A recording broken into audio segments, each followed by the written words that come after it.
Ngayong araw po nakatakdang ihatid sa huling hantungan ng 4 na taong gulang na si James Naraga, isa sa 2 batang natagpuang patay sa loob ng isang sasakyan sa lungsod ng Taguig. Para sa detalye may ulat si Victoria Tulad. Victoria? Marie, sa mga oras nga na ito ay kalalabas lamang nung labi nitong si James Naraga, ang 4 na taong gulang na isa sa 2 bata na natagpuang patay sa loob ng isang kotse sa may parking lot dito sa Barangay Wawa sa Taguig. Nakausap natin, Marie, yung ina ni James Naraga na si Esther, at sabi niya ililibing ang bata sa may Hagonoy Cemetery, pero bago yan ay pababasbasan muna nila ito sa kalapit na chapel o simbahan. Ayon nga sa ina ni James, kanina umaga ay nagparamdam pa sa kanila ang anak. Ilang gamit daw kasi sa kanilang cabinet ang biglang nahulog at sa palagay ni na Esther, si James ito na nagdadabog. Kwento ni Esther, hindi rin niya maiwasan ang makaramdam ng pagkakonsensya dahil sa 4 na buwang paghahanap, napakalapit lang pala ng kanilang anak.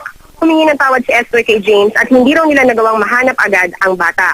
Sana kung nasaan man raw si James ay maligaya na siya. Dito sa bahay nga ni na James ay makikita mo ang mga paboritong damit ng bata, pati na rin ang kanyang bike. Pinabaon naman daw ni Esther sa anak ang paborito nitong shades. Mahilig daw kasing pumorma itong si James.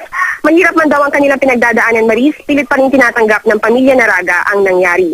Sa ngayon, hinihintay pa nila ang resulta ng otopsiya. Maris? Maraming salamat, Victoria Tulad.